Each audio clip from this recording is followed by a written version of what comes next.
Every moment in life has the potential to be phenomenal. At Amy Boyle Photography, we specialize in capturing those moments, whether it's for your business, a milestone event, or a personal portrait. As the host of the Speaking of Phenomenal podcast, I know the power of storytelling, and I bring that same passion to my photography. Let's create images that celebrate who you are and what you stand for. Visit amyboylephotography.com to schedule your session today. Have you ever wondered how literacy can change your life? Welcome to Speaking of Phenomenal. I'm your host, Amy Boyle, and today we're joined by Dr. Kimberly Lloyd, a Chicago police officer and founder of We've Got You Covered. Dr. Lloyd is addressing the literacy gap for African American boys, transforming lives and communities. If you're curious about creating real impact through education, this episode is for you. Let's get started.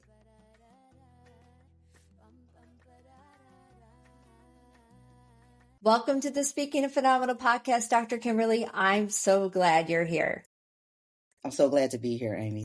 Thank you. As we do with it, I always start off with asking our guests to introduce their phenomenal selves. My name is Dr. Kimberly Lloyd. I am a Chicago police officer, and I have been a Chicago police officer for 25 years at present. I am also the curator, director, founder, owner, operator, CEO of We Got You Covered, which we affectionately call WGYC, which is a nonprofit that I developed to try to tackle and resuscitate literacy among African American boys. And so I've been doing that for a few years now, and I landed at Urban Prep Academy, and I work out of the Bronzeville community location. That's what I've been doing, and that's who I am, and that's pretty much what I'm about, literacy. You started off with your police officer first, and now the founder, and all the many hats that go along starting the organization. Where did the passion come from? What is the mission of WGYC? My adult career really started in education. I started with the Archdiocese. I worked at St. Clotilde Grammar School, St. Martin de Porres High School. I left the Archdiocese, and then I started a career with CYC, which is Chicago Youth Centers on the west side of Chicago, which was ABC and BBR, and I was assistant to the West Side area director. And so I had always been in this field with children and watching them succeed and not succeed. And then I left Chicago Youth Centers and took another position, administrative position with the Chicago Board of Education. And then I was at Mollison Elementary School, which is in the Bronzeville community. I spent a couple of years there, and then I left and I went to Hyde Park Career Academy. But in those positions, I had a front row seat that allowed me to see the things that children try to navigate along with the pressures of the outside of where they live, where they go to school, gangs, poverty, subpar teaching. It's a list. And then them trying to navigate also being a boy. And so that was one of the things that I noticed. And then fast forward to my PhD, where I was part of a group assignment and our topic was literacy. And I said, wow, well, let's look at Mollison. So that's really how it started. I went back to where I started, looked at Mollison's reading scores, and I thought, oh, they're doing great. So I was excited. I had pride and everything. But then I looked at the fourth grade boys, and the literacy scores went from, I want to say they were in the 95 percentile to 37. And immediately I said, well, what happened? So that's how it started. It was a group project, and it took off from there. And how it ended up being where it is now is simply something really crazy happened. One of my professors called me from China. She texted me at like 2 a.m, and she says, Kim, this is not a Chicago problem. I'm sending this to you from the New York Times. She said, this is a national problem. You need to read this. And I was up until like 5 o'clock in the morning reading all. And then it was weird because with that one article, everything started to populate. You know how you've searched for something sometimes and you can't find anything. And then you put maybe the key words in, and then all of the research started to populate for me. So that it was showing that the major cities LA, Chicago, Philadelphia. We're having these same issues that we're having in Chicago, and it showed its head in fourth grade with African American boys specifically, because unfortunately that demographic particularly scores the lowest of any student body that takes standardized tests when it comes to literacy. And I know you've said before that it's more than a Chicago problem, it's a national problem. Why? Explain a little bit more about how education, or the lack thereof, especially in literacy, is more of a civil rights issue today. I think it's more of a lack of connection. And I'm going to explain that, what I mean in particular, because what we know to be true in Chicago, particularly, that the Chicago Board of Education is predominantly 75% Caucasian. Okay, but the schools are not. And so then you have teachers who are coming from various suburbs who have never really engaged with African American students. And then you have boys in particular who move very different than girls. Girls kind of sit still, they fold their hands. Boys need to touch each other, they're hitting, they're doing whatever, and not necessarily acting out. But what happens to boys, African American boys specifically, is that by fourth grade, they're no longer seen as cute little boys. So now they're a threat to their teacher. So what they end up doing is getting put out of class. They get suspended. They have the highest rate of suspension, being sent to special education. And a lot of that has more to do with the teacher's lack of knowledge and experience, because they're not getting that in undergrad. They're not being forced to go to schools where the student body doesn't look like them. And then that would help them to navigate when they do get in these classrooms, that they're able to deal with the student body that will be before them.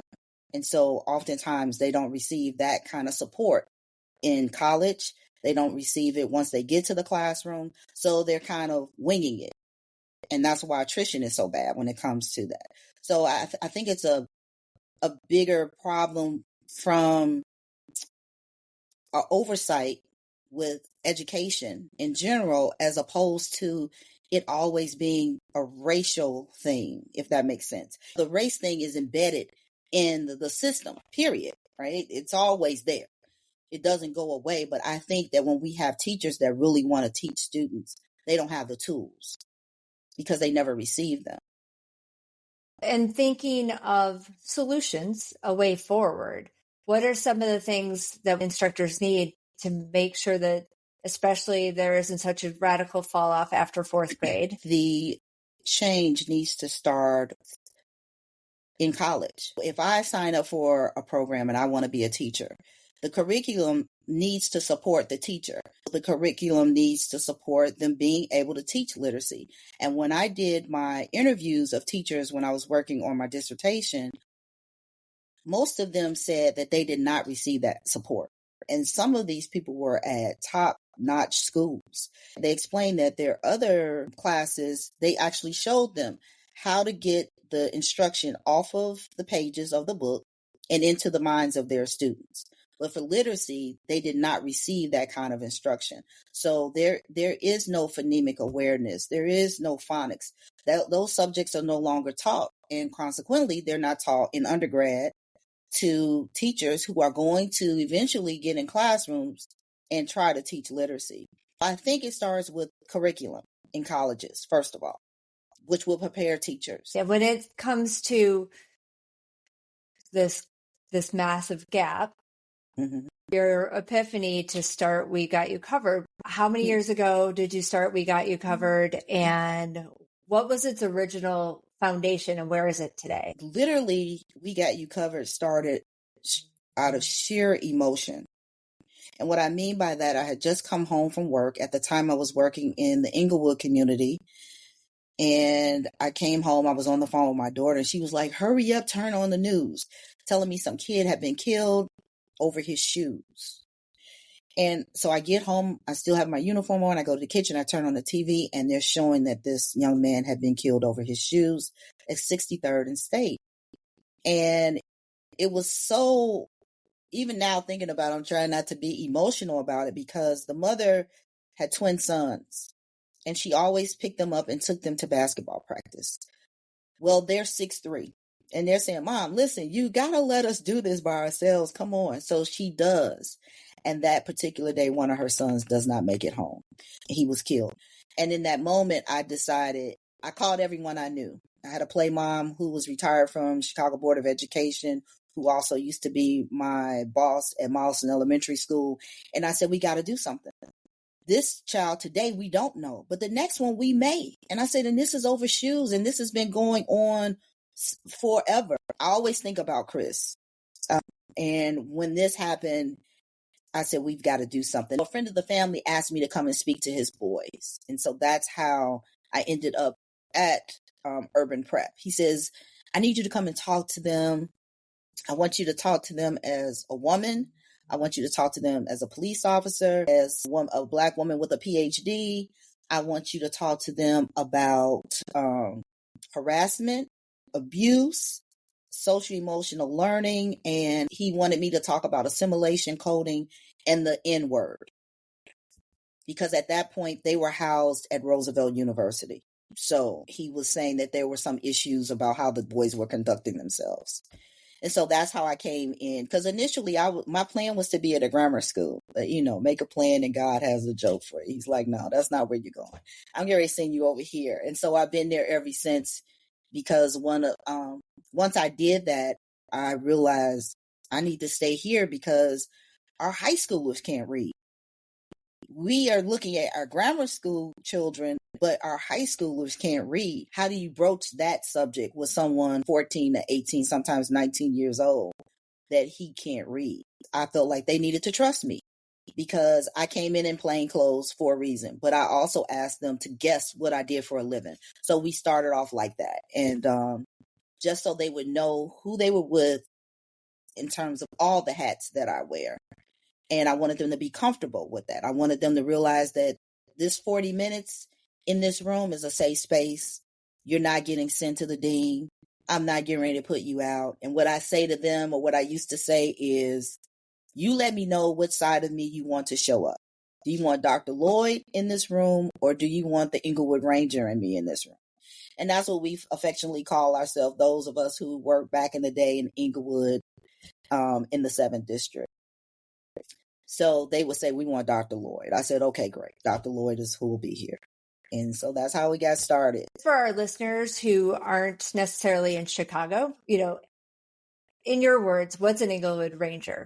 And how, what would the boys be reading that as?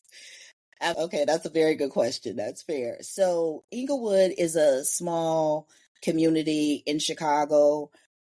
It used to be predominantly African American. However, the demographics are changing to African American and Hispanic. But when I was there back in the day, as we would say, it was pretty much 100% African American. Now, we used to have 25 districts in Chicago in terms of the police department. Inglewood was the smallest district with the highest rate of crime. So somehow or another, before I became an Inglewood Ranger, they used to say we're Rangers because it wasn't a guarantee that you were going to make it home. And it was a very dangerous district. And so the camaraderie that we had there, we were a family. It was a very close-knit family, and we showed up for each other. We showed up for our jobs. So that's what I mean. And so people know, if I say I worked in Inglewood, they're like, oh, wow, okay. Because they know that it was a high crime area. And it still is, but not like it was back then. I need Dr. Lloyd to listen and help me today. That's that really helps a lot. We'll be back after a quick break. Hey there, Phenomenal listeners. It's Amy Boyle. If you're loving the stories and insights on the Speaking of Phenomenal podcast, please rate and review us on Apple Podcasts or Good Pods. Your 5-star reviews help us reach even more people and keep bringing you great content. Thank you so much for your support and being a part of our phenomenal community. Now back to the show.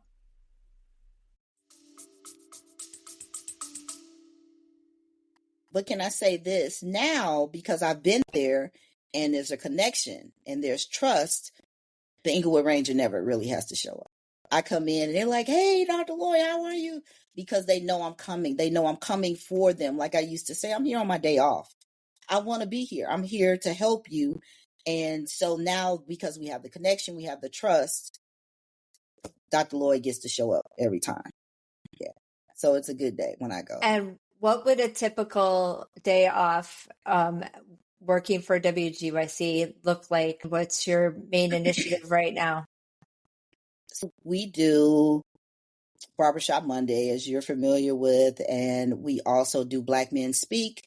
And what that looks like is I have an African-American professional man come in and speak to the boys. And we started really small in the classroom, but then more students were like, Dr. Lloyd, you left us out. So then we transferred that to the auditorium. And the Black men come and speak about being a boy, a Black boy, a Black man, what that looks like for them, career choices, making good decisions when you find yourself in a situation on the street. And what I say to them is, I'm bringing Black men in here to talk to you because I've never been a boy. I'm not a man. And those are things that I can't give you, but I'm going to bring people in here that will and can. And so they enjoy that. We had a group come in specifically to speak about fatherlessness. And I was quite surprised at how much they opened up about that. And in fact, this school year they've asked, are they coming back? So I've reached out to them and they said, oh yeah, we're on board. So this year, Amy, I want to incorporate a book club. I was trying to figure out how to get the whole literacy campaign off the ground for high schoolers so that they don't feel dejected or like I'm downing them in any kind of way, because I know that they're not able to read. And so I said, well, book club would work, because if I give them the books and then they say, well, Dr. Lloyd, I didn't really get this, then that opens the door for me to say, well, let's talk about it. What didn't you understand? And then we can do that. In addition to the book club, it's a young doctor at DePaul University who has a series of books based in Chicago on a family who have superpowers. So now we're trying to collaborate with DePaul, with her, and with Urban Prep. We use her series of the books and bring them into the school for the boys. And I've just met a man recently who tutors literacy all over the country. He says, I'm there, Kim, whenever you want me. So that's where we are, and that's what we're doing. You're bringing in, I love the book club and the books that they can see themselves, right? We all know, in speaking of Phenomenal and the Phenomenal Women Project, which you've been a part of, like, we need to see ourselves to know that we exist and we can do more and do better. Correct. And with this program as well, maybe share with the audience a little bit more about the state of literacy today and some of those statistics that you were telling me about earlier. What we know to be true is that literacy, unfortunately, for youth, all youth, but African-American boys in particular, it's dismal, the numbers. And unfortunately, it's a direct correlation with criminality. Because what happens is it's a cycle. If I can't read, and I'm going to go to the scores, if I can't read, I'm going to get put out of class. And then I'm going to do that. I'm going to get put out of class because I want to, because I don't want these boys that live in my neighborhood to know that I can't read. So once that happens for so long, now I'm in trouble and I'm put out of this school. So now what's left? I'm going to join one of the gangs, or I'm going to be out on the street. And then if we look at our juvenile system and our prisons, 90% of the individuals that are there are illiterate and read on a 4th grade level. So that speaks volumes about what has been going on systemically. Additionally, the U.S. literacy has only improved 17% in 142 years, which is a crime. We send people to the moon, but we cannot teach our students how to read. And one of my male teachers who I interviewed in my dissertation, he said to me, and I was sitting there as I was taking notes, and he says, you know, Kim, I probably shouldn't be saying this, but it's a system. They don't want Black boys to read because they become Black men who can read. And I was trying to keep myself together and not show any emotion while he was speaking, like, oh my God, he's saying it. And it's kind of true, because we could change things. it wouldn't be that difficult. What people like to focus on, and they'll say, well, parents should be doing this. In a perfect world, that would be great if all our parents were involved, but we know that not to be true. We live in a society now where children are being raised by aunts and uncles and grandmothers, and they're in foster care. So they have homelessness. So we have got to change how we do things. We can't keep doing the same thing expecting a different result. That's why we're at 17% in 142 years. Since you've started WGYC, mm-hmm. with your students, what kind of success stories have you seen? What's something that just gives your heart hope to know that you're absolutely in the right place, making positive change? I do have some success stories with the children going off to college, getting full rides. One of my students that I was concerned was going to be put out of school because I knew something was going on at home, and I knew he was involved in some activities that he should not have been involved in. And I came to the school one day and they said he was put out. And I'm like, oh, God. And then I came back and he was there in complete uniform. This is the first time I've ever seen him in complete uniform. It's like, what happened? But I think the fact that he was put out had resonated with him so strongly that he felt like, wow, this is something I need to do, because all I had was the street, and that wasn't enough. I thought it was because I was fighting being in school, but when I no longer had school, I appreciated school more. So he came back, he was in complete uniform, he was engaged. He actually was there that day when the men came and spoke about fatherlessness, and they talked about making good decisions for your life. And he said, well, what if you made bad decisions? And they said, man, you're in high school. It's enough time for you to fix whatever you think is broken.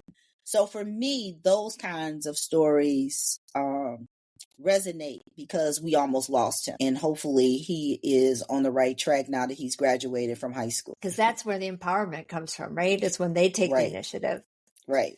When it comes to long-term goals for your organization, what's your pie in the sky ideal, with whether it's Chicago based or national, or magic wand of cloning yourself 3 times? What would be the best thing that could happen?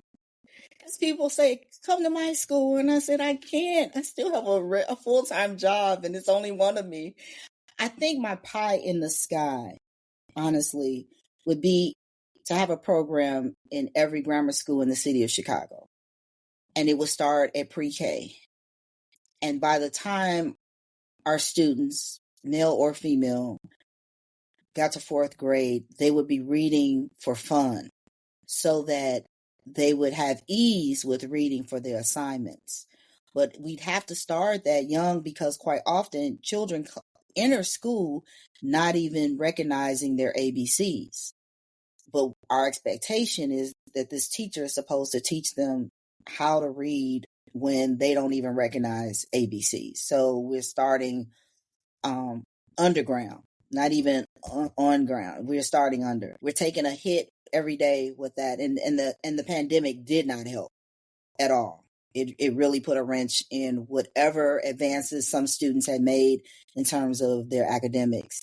So ideally, my pie in the sky would be to make sure that every Chicago public school, especially the South and West sides, would have a program inside of them helping our children to learn how to read to the point where they actually enjoy reading. That leads perfectly to what can our listeners do to learn more, educate themselves, help out, volunteer, whether it be Chicago or their own communities at home? Yeah, I think probably if schools have programs, if you're not in Chicago and they have programs where you can volunteer your time to help students to learn how to read, would be instrumental, especially if you're African American and you want to help our boys to be able to read and be better readers so that they end up completing their educational journey, whatever that looks like for them.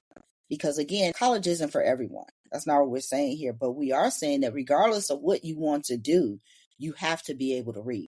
if you want to have a career where you work with your hands and you go into that program, you've got to read the material, right? You have to pass a state exam of some kind, of a licensing. So it's important that you're able to read. And I think here in Chicago, they can reach me, WGYC. You can go to my website and look. You can email me. However you want to reach out is fine. I take all the help I can get. I meet people all the time. I met a gentleman having dinner, and he's buying a washer and dryer for the school, because sometimes the kids come to school and their clothes are soiled, and so, or they're out of uniform, and I'll ask, "Where's your uniform?" And they were like, "Well, I didn't have money to wash." Okay, we'll resolve that. You'll be able to wash here. So, by any means necessary, email, call, text, whatever. They can hit me up, and I'm willing to take all the help that, we can get, because we try to minimize how big the issue is, because sometimes if you look at the big picture, it seems like it's insurmountable. So we just do baby steps. And as one of my play moms says, you can't unscramble eggs. So we're dealing with what we have in front of us, and we do it one step at a time. And that's all we can do. Well, I can't thank you enough for you being on the show today, for sharing what the current journey is and sharing with our listeners what the struggle is, so that more people are aware, and can find baby steps to get involved too, because it's a lot easier, right? You look at the big problem and say, well, what can I do? But there's a lot we could do, whether it's helping out, like you said, it's coming to school in uniform so you feel put together. It's having the materials that you might need. It's having a guest speaker that could literally change your life. So I applaud you a million times over. I will link everything that you mentioned in the show notes. I will also link back to, because you were one of our original 52s, Phenomenal Women a few years ago, and even part of my mini documentary. So people can really learn more about what you've done, what you continue to do, and the phenomenal changes you're making in our community. Thank you, Dr. Kim. Thank you so much. I appreciate you having me here today. You have a wonderful day. Thank you for joining us on this episode of Speaking of Phenomenal. Be sure to subscribe, rate, review, and even share the podcast, as well as stay tuned for more inspiring conversations. Remember, each and every one of you is capable of extraordinary things. Until next time, take care, and remember, you are phenomenal.